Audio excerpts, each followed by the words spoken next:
તો આપણે આગળના લેક્ચરમાં સમૂહ 1 ના ધનાયન એના સલ્ફેટ સ્વરૂપે અવક્ષેપન, સમાનાયન અસરની ઉપયોગિતા અને પછી સમૂહ 3 ના હાઇડ્રોક્સાઇડ. હવે વાત કરીએ આપણે સમૂહ 4 ના સલ્ફાઇડનું અવક્ષેપન. સમૂહ 4 ના સલ્ફાઇડનું અવક્ષેપન. સલ્ફાઇડનું અવક્ષેપન. તો સમૂહ 4 ના સલ્ફાઇડનું અવક્ષેપનમાં શું કરવાનું? તો સમૂહ 4 ના ધનાયન, સમૂહ 4 ના ધનાયન ધરાવતા એમોનિયામય દ્રાવણમાં, એમોનિયામય દ્રાવણમાં H2S પસાર કરતા, H2S પસાર કરતા સમૂહ 4 ના સલ્ફાઇડનું અવક્ષેપન થાય. અવક્ષેપન થાય. સમજીએ. હવે જો સમૂહ 4 ના ધનાયન ધરાવતા એમોનિયામય દ્રાવણ, એમોનિયામય દ્રાવણ એટલે એમોનિયમ હાઇડ્રોક્સાઇડ હોય, એમાં H2S પસાર કરવાનો. એટલે આ રીતના તમને પ્રયોગશાળામાં અજ્ઞાત દ્રાવણ આપવામાં આવે, એમાં ધનાયન ઋણાયન બે હાજર હોય, તમારે ઓળખવાનું હોય ધનાયન કયો છે. તો તમારે ઓળખવું હોય કે સમૂહ 4 ના કોઈ ધનાયન છે, ઓળખવું હોય તો આ અજ્ઞાત દ્રાવણ એનું એમોનિયામય દ્રાવણ એટલે એમાં એમોનિયમ હાઇડ્રોક્સાઇડ અને પછી H2S પસાર કરવાનો. અને અહીંયા તમને અવક્ષેપન જોવા મળે. સલ્ફાઇડ અવક્ષેપ એટલે અદ્રાવ્ય સ્વરૂપમાં જોવા મળે. કાંઈ તમને સલ્ફાઇડનું અવક્ષેપન જોવા મળે તો એમ કહી શકાય કે સમૂહ 4 ના ધનાયન હાજર છે. બરાબર. અજ્ઞાત દ્રાવણ NH4OH H2S સલ્ફાઇડનું અવક્ષેપન. હવે અહીંયા થાય શું? શા માટે આના સલ્ફાઇડ અવક્ષેપન પામે? તો એમોનિયમ હાઇડ્રોક્સાઇડ ચાલો નિર્બળ બેઝ છે કે પ્રબળ બેઝ? નિર્બળ બેઝ. H2S નિર્બળ એસિડ એટલે એમોનિયમ હાઇડ્રોક્સાઇડ અને H2S બંને નિર્બળ વિદ્યુત વિભાજ્ય છે. નિર્બળ, બંને નિર્બળ વિદ્યુત વિભાજ્ય. બંને નિર્બળ વિદ્યુત વિભાજ્ય હોય તો એના દ્રાવણમાં આ રીતે આયનીકરણ હોય. NH4OH માંથી છૂટું પડે NH4+ OH- અને H2S માંથી છૂટું પડે H+ H2-. હવે એટલે આ બે આ રીતે એના દ્રાવણમાં હોય. હવે તમે અહીંયા જોઈ શકો છો H+ અને OH-.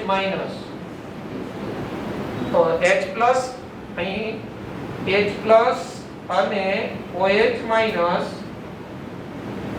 પ્રક્રિયા કરી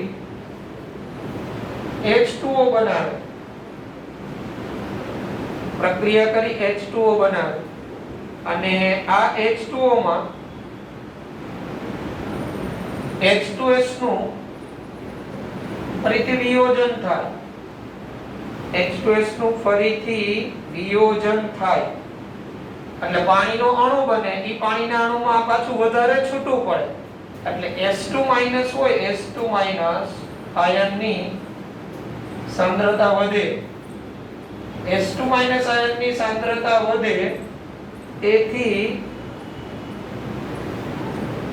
આ જે સમૂહ 4 ના ધનાયન હોય એના સલ્ફાઇડના QSP KSP કરતા વધી જાય. તેથી સમૂહ 4 ના જે ધનાયન હોય, સમૂહ 4 ના ધનાયન ના સલ્ફાઇડ ના QSP greater than KSP થાય. તેથી અવક્ષેપન થાય, અદ્રાવ્ય બને. અને સમૂહ 4 ના ધનાયનમાં આવે મેંગેનીઝ. સમૂહ 4 ના ધનાયનમાં કોબાલ્ટ, ઝિંક, એનાઇન આ બધા. સમૂહ 4 ના ધનાયનો આ બધા છે. સમૂહ 4 ના ધનાયન તેમાં સમાવેશ થાય Mn2+, Zn2+, Ni2+, CO2 વગેરે આ સમૂહ 4 ના ધન આયન છે.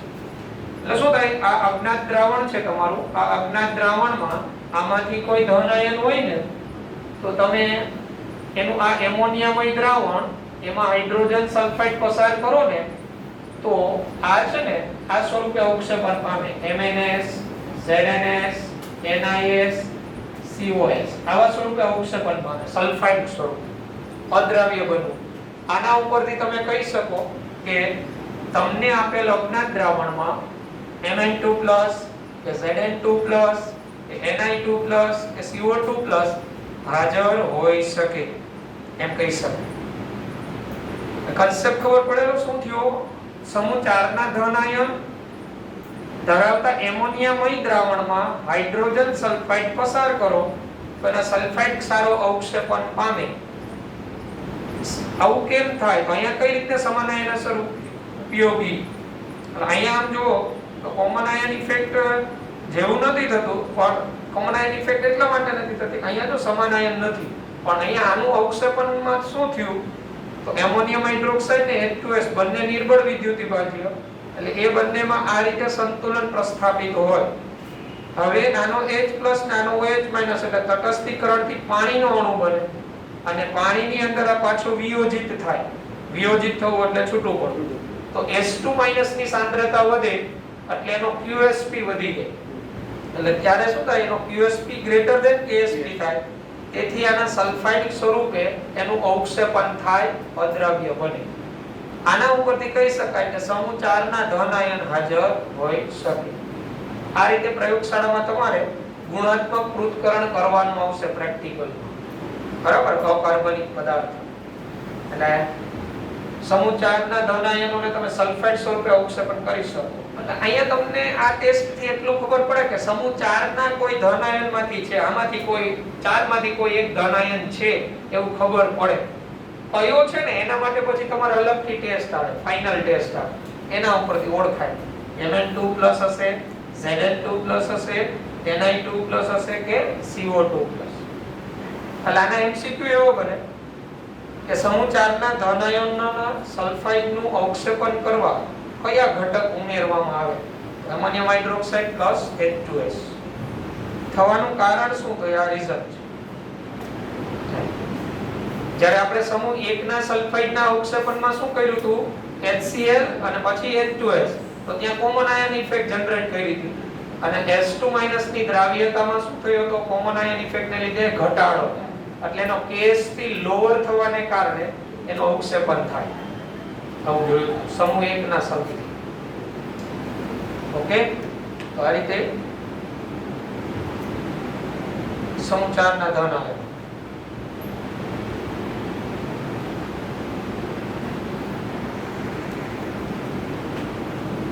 તો પછીનો લાસ્ટ સમૂહ 5 ના કાર્બોનેટ. સમૂહ 5 ના જે ધન આયનો છે ને એ પાછા સલ્ફાઇડ સ્વરૂપે અવક્ષેપણ ન પામે, એને કાર્બોનેટ સ્વરૂપે અવક્ષેપણ કરવા પડે.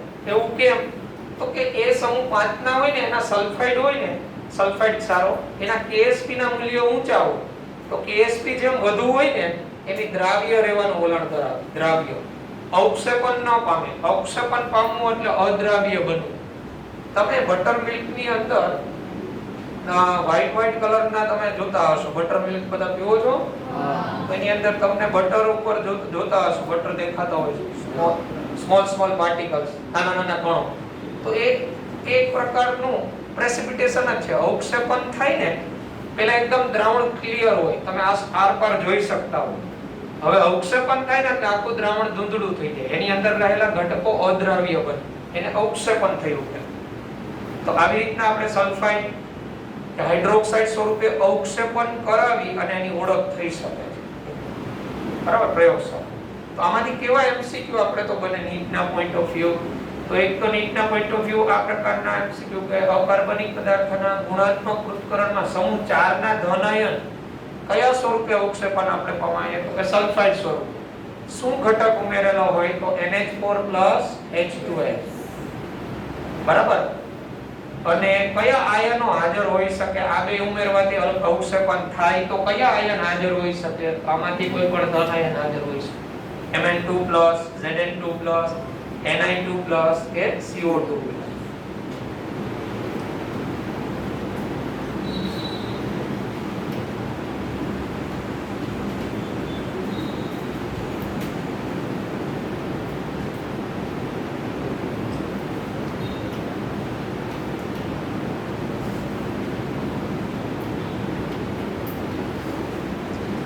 ત્યારબાદ સમૂહ 5 ના કાર્બોનેટ નું અવક્ષેપણ સમૂહ 5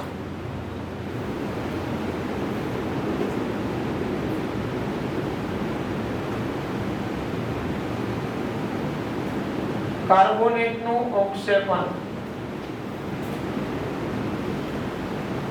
સમૂહ 5 ના જે ધન આયન હોય ને એ કાર્બોનેટ સ્વરૂપે અવક્ષેપણ પામે.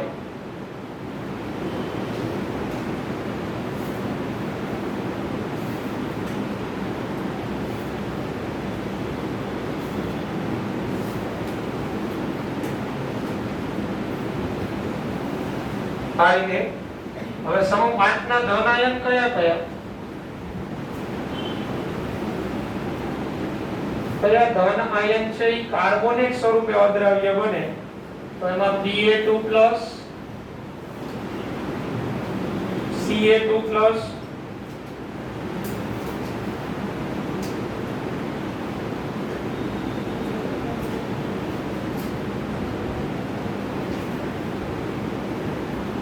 વગેરે આ સમૂહ 5 ના ધન આયન. સમજીએ શા માટે. તો સમૂહ 5 ના ધન આયન કે જે એમોનિયમ હાઇડ્રોક્સાઇડ અને એમોનિયમ ક્લોરાઇડ ના દ્રાવણમાં હાજર હોય તેમાં એમોનિયમ કાર્બોનેટ ઉમેરતા NH4 twice CO3 ammonium carbonate ઉમેરતા તેના carbonate ક્ષારો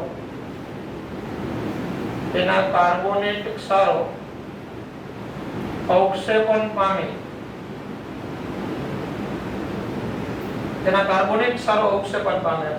NH4 twice CO3 gives 2NH4 plus CO3 2 minus. આ એમોનિયમ કાર્બોનેટ ઉમેરો એટલે આ પ્રકારનો ઇક્વિલિબ્રિયમ. હવે આ એમોનિયમ એ દ્રાવણ જ હોય ઓલરેડી એટલે એમાં એમોનિયમ ક્લોરાઇડ તો હાજર જ હોય એટલે એમોનિયમ ક્લોરાઇડ નો NH4 પ્લસ હોય તો આ કોમન આયન ઇફેક્ટ થાય. સમાન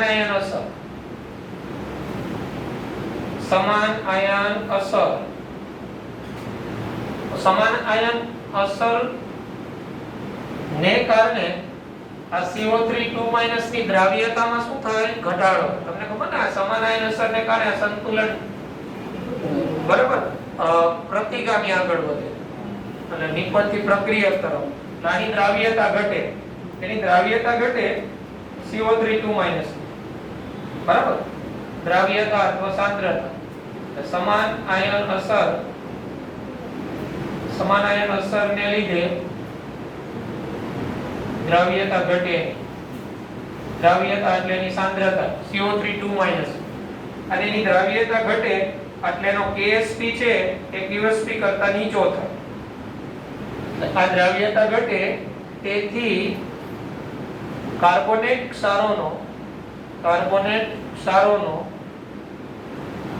KSP એ QSP કરતા નીચો થાય.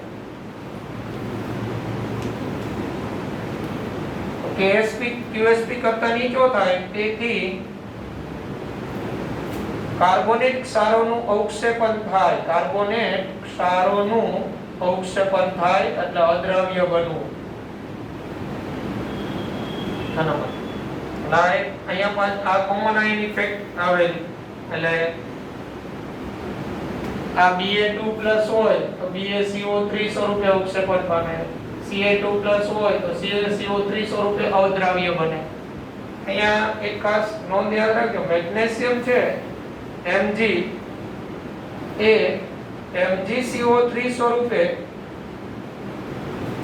મેગ્નેશિયમ એ મેગ્નેશિયમ કાર્બોનેટ સ્વરૂપે અવક્ષેપન પામતો નથી, કારણ કે એના KSP ના મૂલ્ય ખૂબ જ ઊંચા, કારણ કે તેના KSP ના મૂલ્ય ખૂબ જ ઊંચા. સમૂહ 2 ના ધન આયનો કાર્બોનેટ સ્વરૂપે અવક્ષેપન પામે પણ મેગ્નેશિયમ સિવાય, કારણ કે MgCO3 નો KSP ખૂબ ઊંચો. KSP જેમ ઊંચો હોય ને એમ એ વધુ દ્રાવ્ય થવાનું વલણ ધરાવે. KSP ક્યારે ઊંચો હોય તો આની દ્રાવ્યતા વધારે હોય. દ્રાવ્યતા વધારે હોય એટલે એ ઓગળેલો હોય દ્રાવણમાં. એટલે મેગ્નેશિયમ કાર્બોનેટ છે એ અવક્ષેપન પામતો નથી, પણ બેરિયમ કાર્બોનેટ કે બેરિયમ કે કેલ્શિયમ કાર્બોનેટ અવક્ષેપન થાય. તો તમને આપેલ અજ્ઞાત દ્રાવણમાં સમૂહ 5 ના ધન આયન હાજર છે કે નહીં એનું તમારે અવલોકન કરવું હોય તો શું કરવાનું? એના એમોનિયમય દ્રાવણમાં એમોનિયમ કાર્બોનેટ ઉમેરવાનું. અને એમોનિયમ કાર્બોનેટ ઉમેરતા જો તમને અવક્ષેપ જોવા મળે, અદ્રાવ્ય જોવા મળે, તો ત્યાં તમે એવું કહી શકો કે આપેલ અજ્ઞાત દ્રાવણમાં Ba2+ કે Ca2+ કે Be2+ હાજર હોઈ શકે. સમૂહ 5 ના ધન આયનો હાજર હોઈ શકે એમ કહી શકાય. પણ મેગ્નેશિયમ MgCO3 સ્વરૂપે અવક્ષેપન પામતો નથી. એ ફોસ્ફેટ સ્વરૂપે અવક્ષેપન પામે છે. મેગ્નેશિયમ માટે અલગથી ટેસ્ટ કરવી પડે, ફોસ્ફેટ સ્વરૂપે અવક્ષેપન કરવો પડે. અને આ ઉપરાંત Na+, A+, NH4+ આયનોનું અવક્ષેપન ન થાય. આ કોઈ આયનો પણ આપેલ આયનો પણ કાર્બોનેટ સ્વરૂપે અવક્ષેપન પામતા નથી. કાર્બોનેટ સ્વરૂપે અવક્ષેપન પામતા નથી. અવક્ષેપન પામતા નથી કારણ કે તે વધુ દ્રાવ્ય છે. વધુ દ્રાવ્ય આમાંથી અવક્ષેપણ પામે, આ અવક્ષેપણ ન પામે. મેગ્નેશિયમ MgCO3 સ્વરૂપે અવક્ષેપણ પામતો નથી. આ એક કોમન આયન ઇફેક્ટ કન્સેપ્ટ જ આવેલો છે. શું હતું? સમૂહ 5 ના ધન આયન એટલે પહેલા Ba2+, Ca2+ કે Be2+ કે જે એમોનિયમ હાઇડ્રોક્સાઇડ અને એમોનિયમ ક્લોરાઇડના દ્રાવણમાં હાજર હોય, એમોનિયમય દ્રાવણમાં હાજર હોય અને તેમાં એમોનિયમ કાર્બોનેટ તમે ઉમેરો તો એના કાર્બોનેટ સ્વરૂપે એટલે આ સ્વરૂપે અવક્ષેપન પામે. અહીંયા આ એમોનિયમય દ્રાવણ રાખવાનું કારણ અને પછી એમોનિયમ કાર્બોનેટ ઉમેરવાનું કારણ શું? તેનું કારણ આ એમોનિયમ કાર્બોનેટમાંથી શું છૂટું પડેલું હોય? NH4+ CO3 2- તો પહેલેથી જ એમોનિયમય દ્રાવણ હોય એટલે એમાં NH4+ તો હોવાનો જ. એટલે આ કોમન આયન ઇફેક્ટ થાય. સમાન આયન અસરને કારણે આ CO3 2- ની દ્રાવ્યતા ઘટે અને આની ઓછી દ્રાવ્યતા થવાથી આ કાર્બોનેટ ક્ષારો છે એનો KSP QSP કરતા નીચો થઈ જાય. એટલે KSP QSP કરતા નીચો થાય એટલે કાર્બોનેટ સ્વરૂપે અદ્રાવ્ય બને. BaCO3 CaCO3 અદ્રાવ્ય બને. મેગ્નેશિયમ નથી પામતો અવક્ષેપન, એનું કારણ એના KSP ના મૂલ્ય ખૂબ ઊંચા. અને આ ઉપરાંત Na+, K+, NH4+ એ પણ કાર્બોનેટ સ્વરૂપે અવક્ષેપન પામતા નથી. એનું કારણ એ વધુ દ્રાવ્ય છે, અદ્રાવ્યનો ગ્રોથ. બરાબર? આ રીતે કાર્બોનેટ ક્ષારો નું અવક્ષેપન. તો મેગ્નેશિયમ ને આપણે અવક્ષેપન કરવું હોય તો એના માટેની અલગ ટેસ્ટ આવે. ફોસ્ફેટ સ્વરૂપે અવક્ષેપન પામે. એને ફોસ્ફેટ સ્વરૂપમાં રૂપાંતર કરવો પડે. Magnesium phosphate. આ હતા ગુણાત્મક પૃથ્થકરણમાં સમાન આયન અસરની ઉપયોગી. ધન આયન કયા હાજર છે તેના માટેની કસોટી. બરાબર?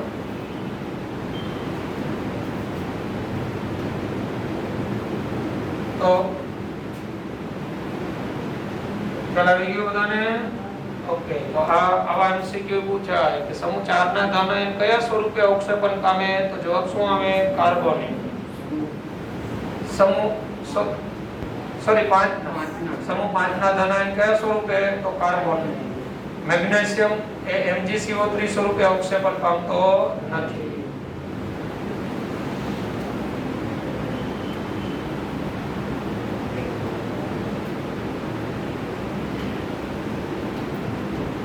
પછી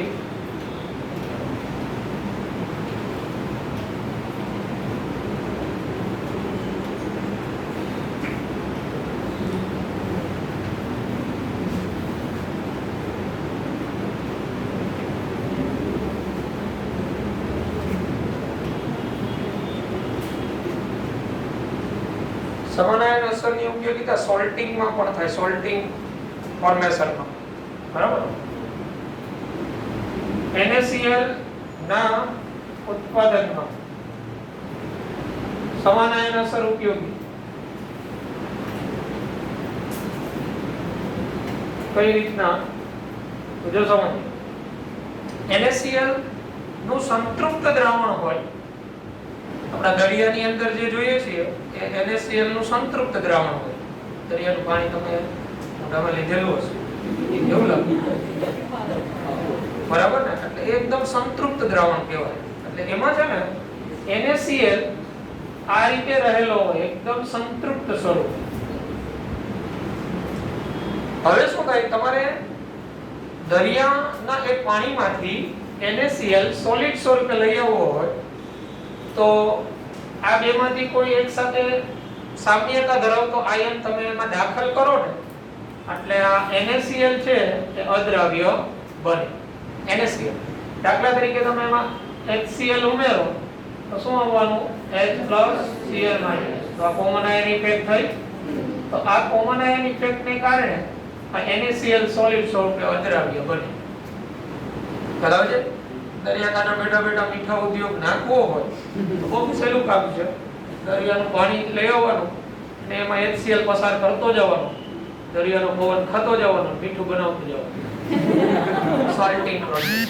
સોલ્ટ બરાબર છે? થોડું આયોડીન ઉમેરી દેવાનું, આયોડીન યુક્ત નમક કિલો ને 100 રૂપિયા. બરાબર છે? 5 રૂપિયામાં તૈયાર થાય, 100 રૂપિયામાં કિલો. એટલે આ અહીંયા કોમન આયન ઇફેક્ટ થઈ. અને આ કન્સેપ્ટ કોમન આયન ઇફેક્ટ નો છે. સંતૃપ્ત દ્રાવણ હોય એમાં આ રીતે એના આયનો અને એનું અદ્રાવ્ય સ્વરૂપ હોય ને સંતુલનમાં હોય. એટલે હવે આમાંથી કોઈ સાથે સામ્યતા ધરાવતો આયન આવે એટલે હવે આ સંતુલન ડિસ્ટર્બ થાય. આપણે શીખી ગયા છીએ આની સાંદ્રતા વધે એટલે હવે આ ફરીથી સંતુલન પ્રસ્થાપિત કરવા કઈ બાજુ જાય? પ્રતિગામી. એટલે NaCl તમારો સોલિડ સ્વરૂપે મળવા મળે, ઘન સ્વરૂપ. ઘન સ્વરૂપ એટલે આપણે જે NaCl ખોરાકમાં લઈએ છીએ એ સ્વરૂપ આવે. સોલ્ટ પ્રોડ્યુસ કરવામાં પણ સમાનાયન અસર ઉપયોગી. NaCl ના ઉત્પાદનમાં સમાનાયન અસર ઉપયોગી. સંતૃપ્ત NaCl ના દ્રાવણમાં તમે HCl પસાર કરો તો તમને NaCl નું અવક્ષેપન જોવા મળે. NaCl સોલિડ સ્વરૂપે જોવા મળે. તો આ બધી સમાનાયન અસરની ઉપયોગીતા. પછી ઇન્ડિકેટર ટોપિક આવે છે. ઇન્ડિકેટર સૂચક. એસિડ બેઝ ટાઇટ્રેશન એ પણ તમારે અભ્યાસ કરવાનો આવશે પ્રયોગશાળામાં.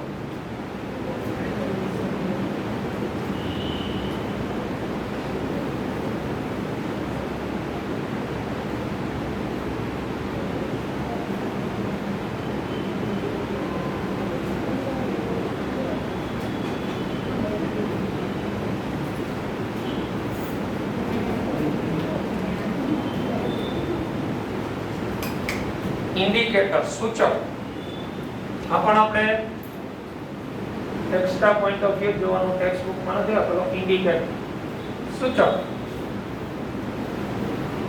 એસિડ બેઝ અનુમાપન કરીએ ને આપણે પ્રયોગશાળામાં, તમે તટસ્થીકરણ શબ્દ વાપરો છો, ન્યુટ્રલાઇઝેશન. સિમ્પલ આપણે પ્રયોગશાળામાં તમારે acid base, acid versus base નું ટાઇટ્રેશન આવે, અનુમાપન.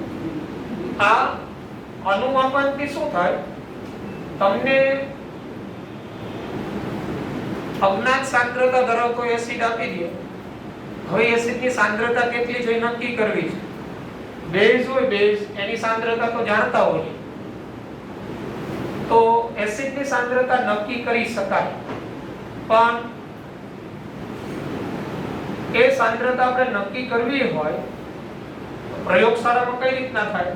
બ્યુરેટ જોઈ બધા, બ્યુરેટ જોઈ પ્રયોગશાળામાં, હાથની નળી બ્યુરેટ. તો બ્યુરેટમાં બેઝ ભરી દો તમે 50 ml ની બ્યુરેટ હોય, બેઝ ભરી દો.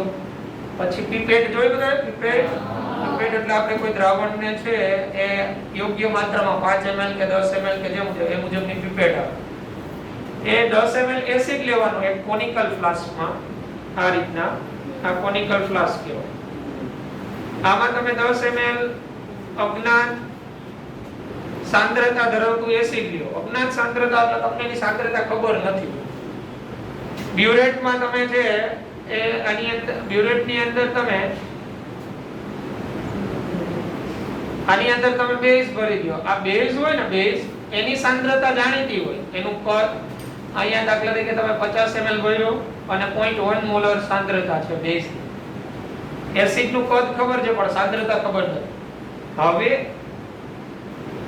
આ બ્યુરેટ છે એમાંથી ડ્રોપ વાઇઝ બેઝ છે આમાં ઉમેરતો જવાનો. જ્યાં એસિડ બેઝ તટસ્થીકરણ થાય ને ત્યાં તમને કંઈક ખબર પડવી જોઈએ કે શું થયું. તો એ જે એસિડ બેઝ તટસ્થીકરણ થાય એનો આપણે ઉલ્લેખ કરવા માટે જે ઘટક ઉમેરવામાં આવે એને સૂચક કહેવાય. સૂચક, ઇન્ડિકેટર ઉમેરવો પડે. આવા ઇન્ડિકેટર જુદા જુદા હોય. ફિનોલ્ફથેલિન નો ઉપયોગ થાય, મિથાઇલ ઓરેન્જ નો થાય. તમે કયું અનુમાપન કરો છો ને એને આધારે એનો ઉપયોગ થાય. હવે શું થાય, હવે તમે સૂચકના બે ટીપા ઉમેરી દો અને દાખલા તરીકે ફિનોલ્ફથેલિન તમે ઉમેરો, તો હવે બેઝ ઉમેરતા જાઓ, બેઝ ઉમેરતા જાઓ. એક સમયે તમને છે ને રંગ ચેન્જ જોવા મળશે. તમારું જે આ દ્રાવણ રંગવિહીન હશે ને, તો ફિનોલ્ફથેલિન ઉમેરેલો હશે ને તો તમને પિંક જેવો રંગ જોવા મળે, પિંક, ત્યારે અટકી જવાનું. તો એ જે રંગ ચેન્જ થયો ને એ ન્યુટ્રલાઇઝેશન પોઈન્ટ આવી ગયો કહેવાય. કેવો પોઈન્ટ આવી ગયો કહેવાય? ન્યુટ્રલાઇઝેશન. એન્ડ પોઈન્ટ આવી ગયો કહેવાય તમારો. ત્યાં અટકી જવાનું. એન્ડ પોઈન્ટ આવી ગયો ત્યાં અટકી જવાનું. આનું કેટલું કદ ઉમેરેલું ને એ નોંધી લેવાનું. તો આનું કદ તો તમે 10 ml જ લીધું હતું. આનું કેટલું કદ ઉમેર્યું એનો એ આ મળી જાય. આની સાંદ્રતા છે તમે ખબર હોય તો પેલું સૂત્ર મૂકતા હતા, Na Va NaBH. તો જો બેઝ નું કદ તમને અહીંથી મળી જાય, એની સાંદ્રતા હોય, એસિડ નું કદ છે તો એસિડ કેટલા નોર્મલ હતો એ ખબર પડી જાય ને. તો એસિડ બેઝ અનુમાપનમાં આપણે પ્રયોગશાળામાં આજે કરીએ છીએ ત્યારે આમાં એસિડ બેઝ જે છે એન્ડ પોઈન્ટ આવે પ્રક્રિયાનો ત્યારે સૂચક છે ને કલર ચેન્જ બતાવે. સૂચકનો રોલ એ કલર ચેન્જ થાય. તો આપણે એ કન્સેપ્ટ સમજવાનો, સૂચક કલર ચેન્જ કેમ બતાવે, ઇન્ડિકેટરની થિયરી. બરાબર? તો સૂચક છે ને જે તમે સૂચક ઉમેરો છો ને એ ઓલરેડી એક પ્રકારના કાર્બનિક એસિડ કે બેઝ છે. તમે જે સૂચક ઉમેરો, ફિનોલ્ફથેલિન છે ને એ એસિડિક સૂચક છે, મિથાઇલ ઓરેન્જ છે ને બેઝિક સૂચક છે. આપણે એ સમજવું છે કે અહીંયા એન્ડ પોઈન્ટ એ રંગ કેમ ચેન્જ કરે. બરાબર? તો પહેલા ઇન્ડિકેટરની એ થિયરી અને પછી આપણે ઇન્ડિકેટર, કયા ઇન્ડિકેટર કઈ pH રેન્જમાં રંગ બદલે એ મુજબ જ તમારે ઇન્ડિકેટરનો ઉપયોગ થાય, સૂચક. બરાબર છે? તો એસિડ બેઝ આની અંદર છે ને એસિડ બેઝ અનુમાપન હોય ને એમાં એક ઇક્વિવેલન્સ પોઈન્ટ હોય અને એક એન્ડ પોઈન્ટ હોય. તો ઇક્વિવેલન્સ પોઈન્ટ કોને કહેવાય અને આની અંદર એન્ડ પોઈન્ટ કોને કહેવાય એ બે અહીંયા સમજાય. એન્ડ પોઈન્ટ ને ઇક્વિવેલન્સ પોઈન્ટ. ઇક્વિવેલન્સ પોઈન્ટ એટલે તુલ્ય બિંદુ કે જ્યાં 100% ન્યુટ્રલાઇઝેશન થયું હોય, અને એન્ડ પોઈન્ટ એટલે ઇન્ડિકેટર ચેન્જીસ ઇટ્સ કલર. બરાબર? તો ઇક્વિવેલન્સ પોઈન્ટ, ઇક્વિવેલન્સ પોઈન્ટ જેને ગુજરાતીમાં કહેવાય તુલ્ય બિંદુ. ઇક્વિવેલન્સ પોઈન્ટ એટલે 100% ન્યુટ્રલાઇઝેશન એસિડ બેઝ. 100% ન્યુટ્રલાઇઝેશન એટલે એસિડ ના તુલ્યાંક is equal to base ના તુલ્યાંક. equivalent of A is equal to equivalent of B. Acid ના તુલ્યાંક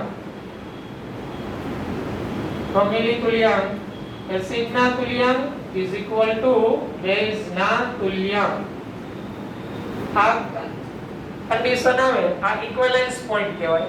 અને એન્ડ પોઈન્ટ અંતિમ બિંદુ. તમારે પ્રયોગશાળામાં મેં જેમ કીધું ને બ્યુરેટ ની અંદર બેઝ ઉમેરતા જાઓ, બેઝ ઉમેરતા જાઓ, બેઝ ઉમેરતા જાઓ.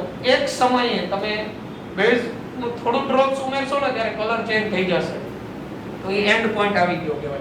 ત્યાંથી પછી તમારે વધારે બેઝ ઉમેરો ને તો તમારું અવલોકન એકદમ રાઈટ ન મળે. ચાલો છે. તો end point indicator changes its colour, એટલે સૂચક તેનો રંગ બદલે, એ એન્ડ પોઈન્ટ કહેવાય. અને ઇક્વિવેલન્સ પોઈન્ટ એટલે એસિડ ના તુલ્યાંક ઇઝ ઇક્વલ ટુ બેઝ ના તુલ્યાંક. થિયરેટિકલી તમારું જે સમીકરણ હોય, પ્રક્રિયા સમીકરણ, એ મુજબ એસિડ બેઝ નું તટસ્થીકરણ સંપૂર્ણ, એને એન્ડ પોઈન્ટ કહેવાય. બરાબર? સોરી, ઇક્વિવેલન્સ પોઈન્ટ કહેવાય. એન્ડ પોઈન્ટ એટલે સૂચક તેનો રંગ બદલે. બરાબર? હવે આપણે સૂચક છે એ રંગ શા માટે બદલે એ સમજવું છે. સૂચક શા માટે રંગ બદલે વાય છે, તો એ આપણે સમજીએ. સૂચક છે ને, સૂચક એ નિર્બળ કાર્બનિક એસિડ કે બેઝ હોય. સૂચક હોય ને, સૂચક એ નિર્બળ કાર્બનિક એસિડ કે બેઝ હોય. સૂચક પોતે એસિડિક કે બેઝ. દાખલા તરીકે ફિનોપ્થેલિન. ફિનોપ્થેલિન છે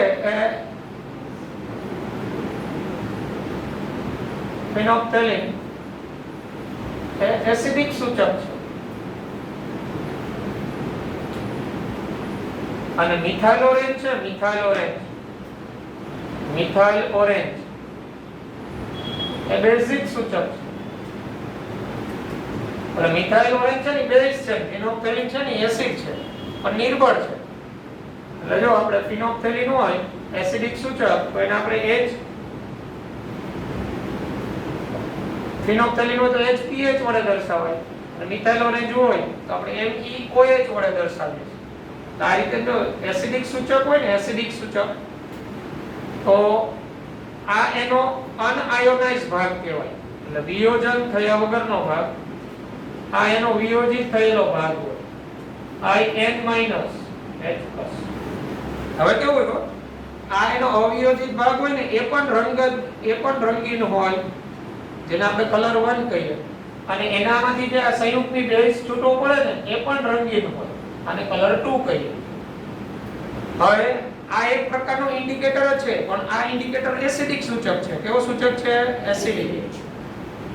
તો તમારું એસિડ બેઝ તટસ્થીકરણ કરતા હોય એમાં તમે એસિડિક સૂચક ઉમેરો. બરાબર છે? તો એસિડિક સૂચક ઉમેરશો અને બ્યુરેટમાં તમે બેઝ ભરેલું હોય, બ્યુરેટમાં, તો આની અંદર શું આવવાનું? OH- આવવાનો ને. બ્યુરેટમાં બેઝ ભર્યું એટલે શું આવવાનું? OH. એ OH- ઇન્ડિકેટરના કોની સાથે રિએક્ટ થાય? H+. તો આ H+ સાથે રિએક્ટ થાય તો આ ઇન્ડિકેટરનું આ સંતુલન કઈ બાજુ આગળ વધે? પુરોગામી. તો IN- નું પ્રમાણ વધે ને.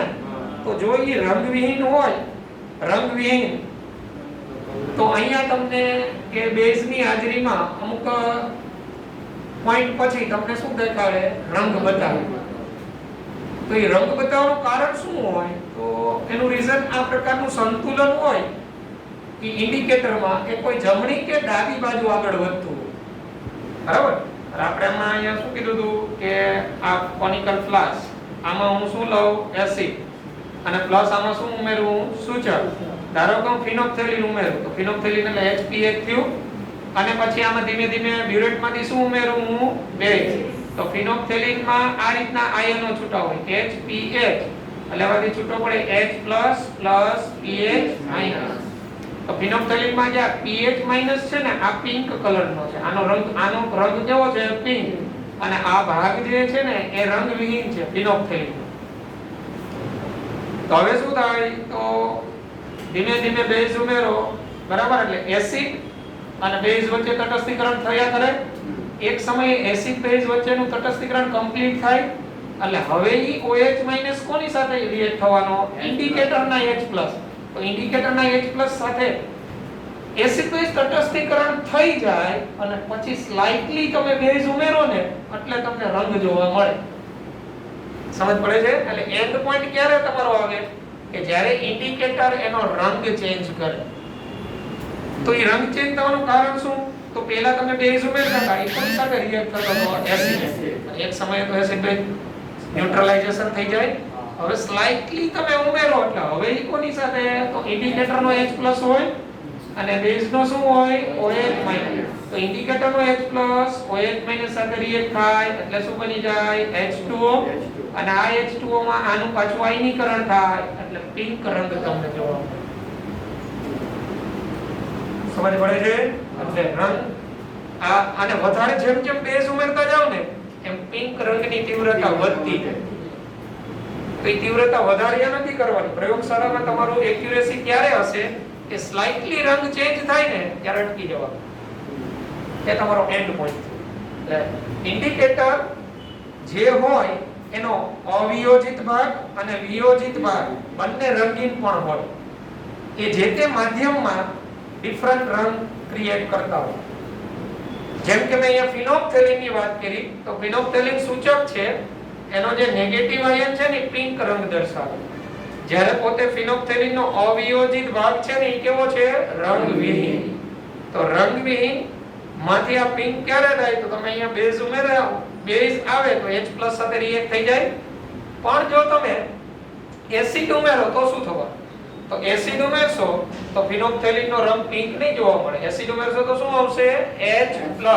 તો H+, H+ એટલે સમાન આયન અસર થઈ જાય.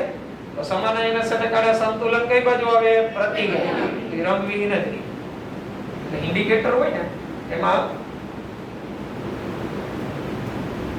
આ એનું એસિડ સ્વરૂપ કહેવાય. એસિડ સ્વરૂપ અવિયોજિત ભાગ કહેવાય. અવિયોજિત સ્વરૂપ.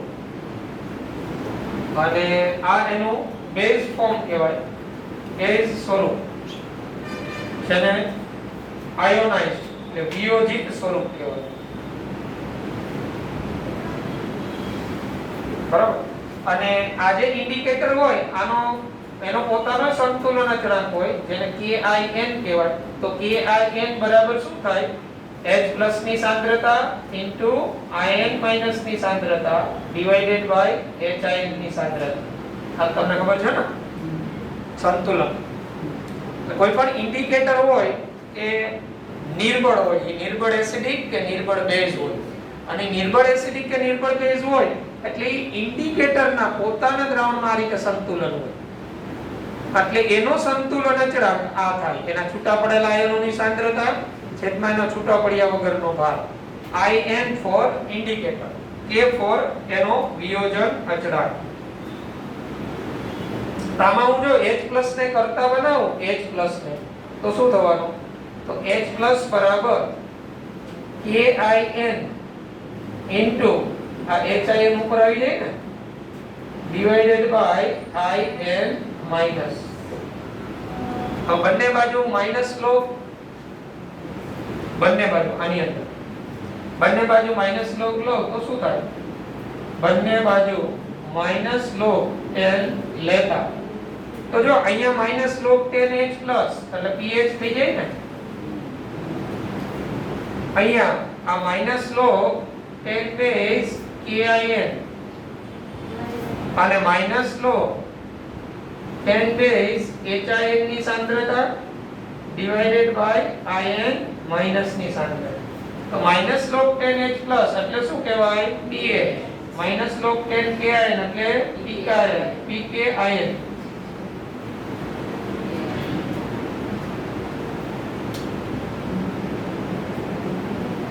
અને જો અહીંયા માઈનસ છે આને હું પ્લસ કરી દઉં તો અહીંયા છેદ છે અંશમાં આવી જાય. અંશ છે છેદમાં આવું થઈ જાય. લોગ 10 બેઝ IN- ની સાંદ્રતા છેદમાં HIN ની સાંદ્રતા. એટલે કોઈ પણ ઇન્ડિકેટર હોય એના માટેનું આ એસિડિક ઇન્ડિકેટર હોય તો એના માટેનું pH નું આ સૂત્ર છે. pKIN એટલે ઇન્ડિકેટરનો વિયોજન અચળાંક. આ KIN હતા. pKIN એટલે માઈનસ લોગ KIN થાય.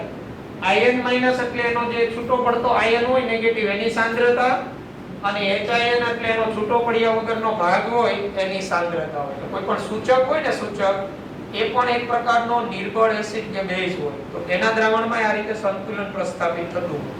અને સૂચક રંગ કલર ચેન્જ કરવાનું કારણ શું હોય? તો એના સૂચક હોય એના છૂટા પડેલા ભાગ, છૂટા પડ્યા વગરનો ભાગ આ રીતે સંતુલનમાં હોય. હવે જો દ્રાવણમાં તટસ્થીકરણ થઈ જાય એટલે પછી આવતો H+ કે OH- મુજબ એ પોતાનો રંગ ચેન્જ કરે, પોતાનો રંગ ચેન્જ કરે ઇન્ડિકેટર. હવે વિચારો કે તમે એસિડ તમે કોનિકલ ગ્લાસમાં એસિડ લ્યો, બરાબર, NaMl અને ફિનોપ્થેલિન ઉમેરો, અને કોનિકલ ગ્લાસમાં બેઝ લ્યો અને ફિનોપ્થેલિન ઉમેરી દો, તો ગુલાબી રંગ કેમાં જોવા મળશે? એસિડ લીધું હોય ને બેઝ વાળામાં આવે ને. એટલે તમે પ્રયોગશાળામાં જો કોનિકલ ગ્લાસમાં એસિડ લઈ અને ફિનોપ્થેલિન ઉમેરો, એસિડ લઈ અને ફિનોપ્થેલિન, તો તમારું એ દ્રાવણ હલકી કેવું હશે? રંગવિહીન. અને બેઝ સાથે અનુમાપન કરશો તો તમને અવલોકન કેવું મળશે? રંગવિહીનમાંથી આછો ગુલાબી આવે ને ત્યારે અટકી જવા. પણ જો તમે કોનિકલ ગ્લાસમાં પેલા 10 ml બેઝ લઈ લો અને ફિનોપ્થેલિન ઉમેરશો ને તો તમને પહેલેથી જ પિંક રંગ જોવા મળશે. અને પછી જો ટાઇટ્રેશન કરશો બ્યુરેટમાં એસિડ ભરીને, તો ક્યાં સુધી જવાનું? તો કે જ્યાં સુધી પિંક કલર છે એ કેમાં ચેન્જ થઈ જાય? પિંક માંથી રંગવિહીન. એ તમારો એન્ડ પોઈન્ટ આવે. સમજ પડે છે? તો એ રંગ ચેન્જ થવાનું કારણ આ ઇક્વિલિબ્રિયમ છે. આ લસેટલિયનો સિદ્ધાંત લાગુ પડે. જો અહીંયા H+ વધે તો આ સંતુલન પ્રતિગામી થાય, અને જો અહીંયા OH- આવે તો આ સંતુલન જમણી બાજુ. એટલે ઇન્ડિકેટર રંગ ચેન્જ કરવાનું કારણ હોય. ઇન્ડિકેટર માટે એસિડિક ઇન્ડિકેટર હોય એની pH નું સૂત્ર આ થાય: pKin + લો n બેઝ. IN- એટલે ઇન્ડિકેટર માંથી છૂટો પડતો ઋણ આયન, અને HIN એટલે ઇન્ડિકેટર નો છૂટો પડ્યા વગરનો ભાગ, સંતુલન એની સાથે એવું થાય.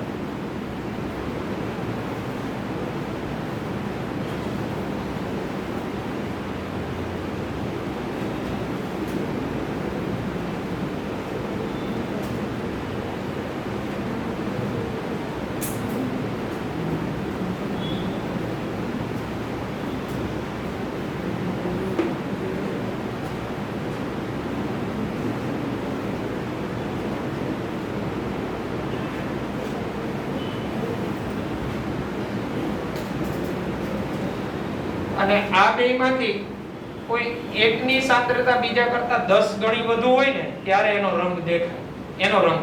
એટલે IN- કરતા જો HIN 10 ગણી સાંદ્રતા વધુ ધરાવતો હોય ને તો તમને રંગ છે ને આ દેખાય, વિઝિબલ. આપણે આંખ રંગ ક્યારે ડિટેક્ટ કરી શકે?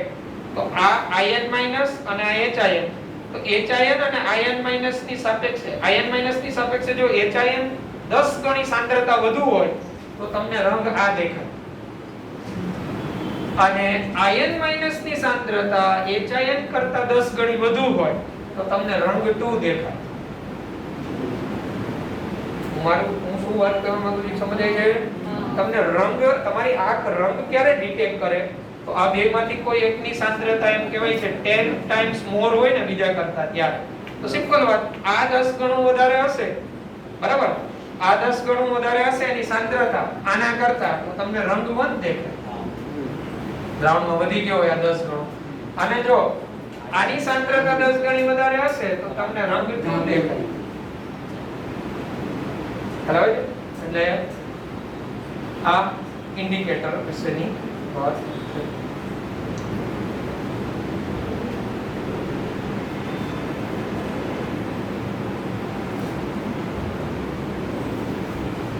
એટલે દરેક છે ને, દરેક સૂચક હોય ને એની રંગ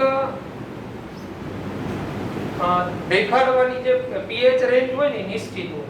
ફિનોપ્થેલિન હોય એ અમુક pH રેન્જમાં જ રંગ દેખાડતો હોય. એવી રીતના મિથાઇલ ઓરેન્જ સૂચક હોય તો એની pH રેન્જ એ નિશ્ચિત હોય. એમાં દરેક સૂચકની pH રેન્જ હોય ને નિશ્ચિત હોય. એ pH રેન્જમાં રંગ દેખાય. અને જ્યારે રંગ ચેન્જ થતો હોય ને ત્યારે આ બેની સાંદ્રતા જો કોઈ એક જ pH નિશ્ચિત pH એ કોઈ રંગ બતાવતો હોય ને સૂચક, તો ત્યારે છે ને આ બેની સાંદ્રતા ઇક્વલ હોય.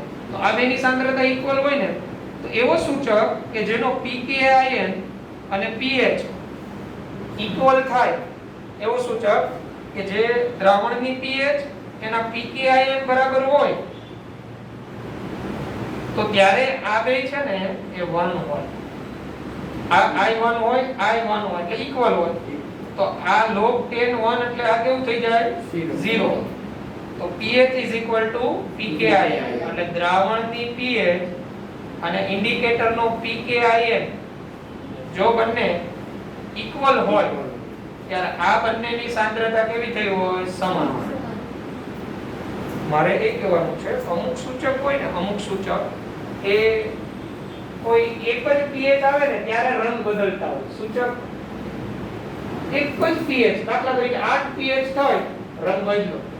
અમુક સૂચક હોય ને એ આ રીતે રેન્જમાં pH બદલતા હોય કે 8 થી 10 pH ની રેન્જમાં રંગ બદલતા હોય. તો આ અમુક સૂચક છે એક્ઝેક્ટ 8 pH થાય ત્યારે રંગ બદલે.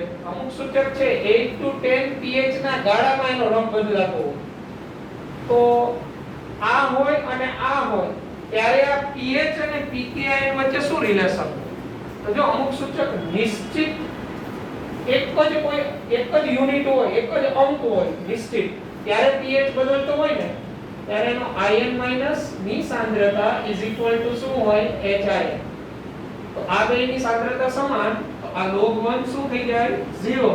તો ત્યારે એના માટે છે ને pH શું હોય? pKin.